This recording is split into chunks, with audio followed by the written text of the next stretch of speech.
Hello everybody and welcome back to the channel, and welcome to this episode of the Steam Deck testing series, where we test games to see if they work on the Steam Deck at all, and then we test them to see if they look like something my dog threw up, and then finally we put them into a situation where you may actually be able to play them for more than 59 minutes without having a stroke. Now today's offerings, Mount & Blade 2 Bannerlord. I'll be honest with you, I positively salivated at the idea of being able to play this on a console while laid in bed instead of at my PC. I've got over 700 hours into this game and it is one of my favourites. A word to the wise, however, if you're not going to plug in a mouse and keyboard and play it old school and you're going to use the controller instead, you're going to want to change the controller layout because the one that comes default with the game is absolutely shocking. However, if you go into the community tab for the controller layouts and select Bannerlord, it's the most frequently used one, it's got the most amount of hours played, that does give you a pretty good controller layout to use. Now all of your army commands will be under the B key, press B, and then you can use radio menus on your left analog stick and left trackpad, which will allow you to select your units and select your commands. This does take some getting used to, but once you've got the hang of it, you'll be flying around in no time.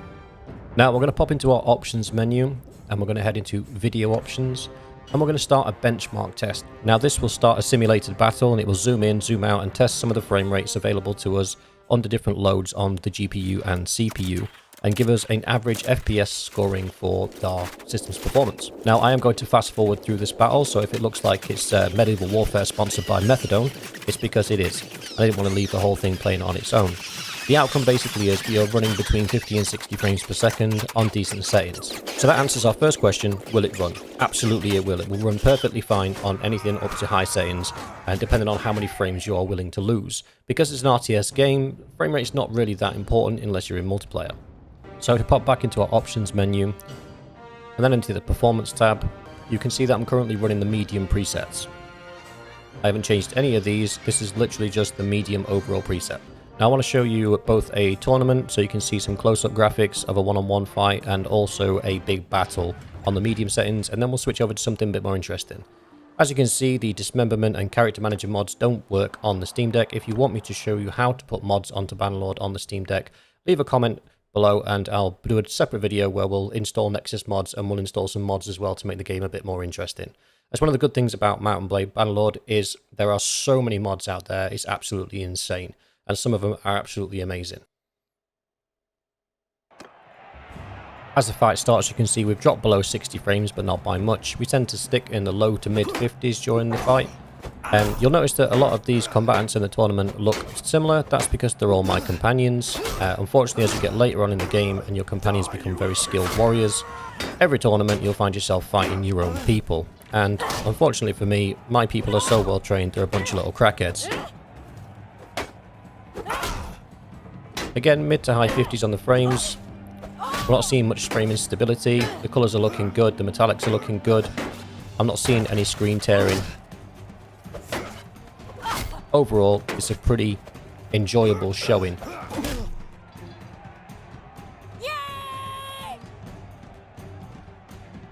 Now let's see how the deck handles a few more bodies on the field.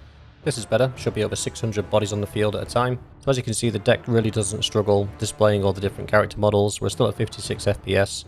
Appreciate nobody's moving yet, but still being able to load all of these characters in this detail is quite impressive. You'll have to forgive me at this point because I did forget some of the controls, so I was just tinkering around trying to remember how to actually send my guys into combat. As we charge in and approach the enemy and there's more and more character models in the fray, we do see a drop in FPS down to the mid to high 40s. But it's still holding really well on the integrity. Back up in the high 50s again.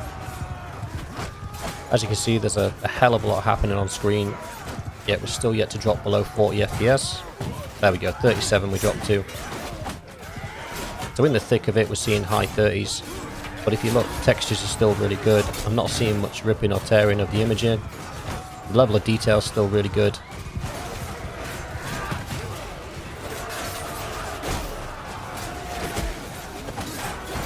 Overall, the Steam Deck is handling the game really, really well. I have to say, Mount & Blade is probably one of the best optimized games of this type of gameplay that I've seen.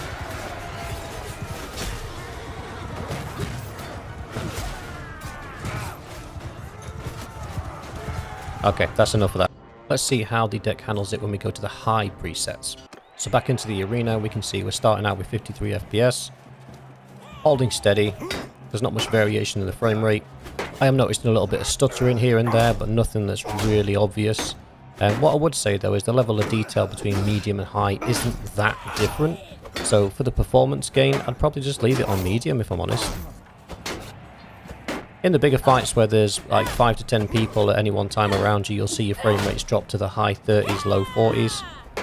But overall it's a perfectly playable experience. It's by no means unplayable. Sometimes these tournaments just turn into a sword and board fight and it can get incredibly boring, but I promise I am better with the keyboard and mouse than I am with the joystick. This is just embarrassing. Anyway, moving on, back to the big battle.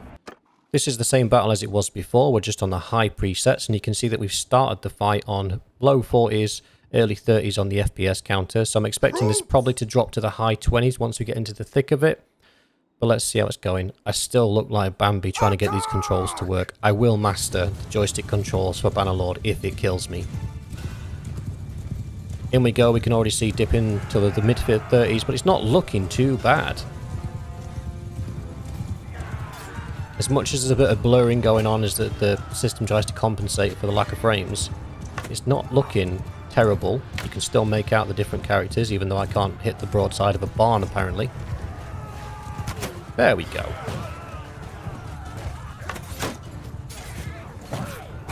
The character models are still perfectly visible, the detail's still good. Notice it depends on what you really want out of the game. Personally, I run it on medium because I don't see the need in running it on high. Most of the time I'm riding around things or running past things. I don't need it to be super detailed or immersive. Yeah, there we are, 30 frames per second, 33. It is struggling, the stability is still there, but it is struggling to get a decent number of frames coming out of it. But again, it doesn't seem to be impacting the visual performance. The textures on the character model have dulled a little bit, but not to the point where they're no longer sort of definable. Overall, I'd say the game's perfectly playable on high, but personally I would recommend you played it on medium. But overall, it's a cracking game, and I would 10 out of 10 recommend it to anybody. I've played this since early access, and I absolutely love it. And that'll be it from me, so thanks for watching, and until next time, bye bye.